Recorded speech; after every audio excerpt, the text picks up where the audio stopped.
নমস্কার, আপনাদের স্বাগত জানাই চ্যানেল রূপা মুখার্জিতে। গ্রুপ সি ও ডি অর্থাৎ WBSSCর গ্রুপ সি ও ডি এক্সাম একদম সামনে, আর সেই এক্সামের কথা মাথায় রেখে আজ কিছু টিপস আপনাদের সাথে শেয়ার করব। আশা করি পরীক্ষার একদম আগের মুহূর্তে এগুলো আপনাদের কাজে দেবে। বেশি সময় নেব না, অল্প সময়ের মধ্যেই শেষ করব। প্রথম সেটা হলো নতুন কিছু শুরু করবেন না। এখন নতুন বই বা নতুন টপিক শুরু করবেন না। যেগুলো পড়েছেন সেগুলো রিভাইজ করুন। ছোট নোট বা ফর্মুলা লিস্ট বারবার দেখুন। আর বেশ কিছু ম্যাথ ও ইংলিশের আপনাদের জন্য অর্থাৎ গ্রুপ সি ও ডি এর যারা এক্সাম দিচ্ছেন তাদের জন্য আমি আপলোড করেছি আমাদের যে টেলিগ্রাম চ্যানেলটি রয়েছে সেখানে।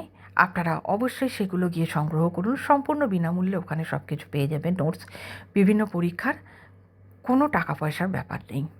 আসুন এবার পরবর্তী টিপসে যাওয়া যাক। গুরুত্বপূর্ণ বিষয়গুলি বেশি রিভিশন করুন। যেমন গ্রুপ সি এর জন্য বেসিক ইংলিশ গ্রামার, তাতে থাকবে টেন্স, প্রিপোজিশন, সিনোনিমস, অ্যান্টোনিমস। অঙ্কের জন্য পার্সেন্টেজ, রেশিও, প্রফিট লস, এই ব্যাপারগুলো দেখবেন। আর পশ্চিমবঙ্গের জিকে সম্পর্কিত সকল তথ্য কিন্তু আপনাকে মনে রাখতেই হবে, সেগুলো রিভিশন দিন। নতুন কিছু আর নতুন করে পড়তে যাবেন না। শেষ 6 মাসের যা কিছু কারেন্ট অ্যাফেয়ার্স আপনি আজ অবধি পড়েছেন, আপনার সংগ্রহে রয়েছে, সেইগুলি দেখতে থাকুন। এবার আসি গ্রুপ ডি এর জন্য। গ্রুপ ডি এর জন্য সাম্প্রতিক ঘটনা অর্থাৎ কারেন্ট অ্যাফেয়ার্স কিন্তু সমান গুরুত্বপূর্ণ। সাধারণ জ্ঞান অর্থাৎ ভারত ও পশ্চিমবঙ্গ সম্পর্কে সাধারণ জ্ঞান আপনাকে পর্যাপ্ত পরিমাণে নিজের মাথায় রাখতে হবে। অঙ্কের ক্ষেত্রে ভাগ, শতকরা ও অনুপাত খুব গুরুত্বপূর্ণ চ্যাপ্টার। আশা করি আপনারা প্রতিদিন একটি করে মক টেস্ট দিয়েছেন। এখনও যদি মনে হয় যে হ্যাঁ, পরীক্ষার একদিন আগে লাস্ট একটা মক টেস্ট দিয়ে দেখব, অবশ্যই দেখতে পারেন। তার ছবি তুলুন। ছবি তুলে আপনার যদি মনে হয় যে আপনি 100% সঠিকভাবে নিজের খাতা নিজে দেখতে পারবেন না, তাহলে এআইকে দিয়ে দিন। কোপাইলট রয়েছে, জেমিনি রয়েছে, ChatGPT রয়েছে, তাদের ফ্রি ভার্সন রয়েছে, তাদেরকে আপনার ছবিগুলো তুলে দিয়ে দিন।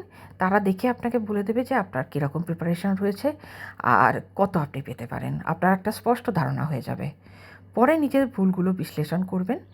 যে অংশে কম নম্বর পাচ্ছেন সেটাকে ফোকাস করুন।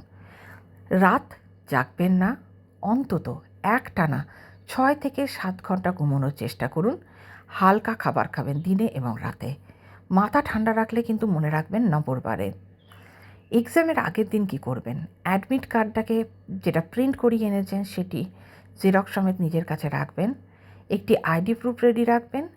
এক্সাম সেন্টারের লোকেশনটা ভালো করে দেখে নিন। ব্যাগ আগের রাতে গুছিয়ে রাখুন। শুধু হালকা রিভিশন করুন। এক্সাম হলে কী করবেন?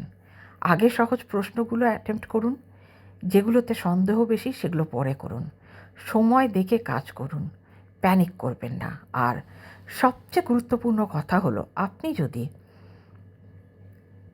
ইতিপূর্বেই নিজেকে রিভিশনের মধ্যে রেখেছেন, মক টেস্ট দিয়েছেন এবং প্রপার একটা এক্সাম রেডি করেছেন নিজেকে, তাহলে গ্রুপ সি ও ডি যারা পরীক্ষা দিচ্ছেন তাদের এক্সাম 100% ভালো হবে এবং স্কোর করা সম্ভব হবে।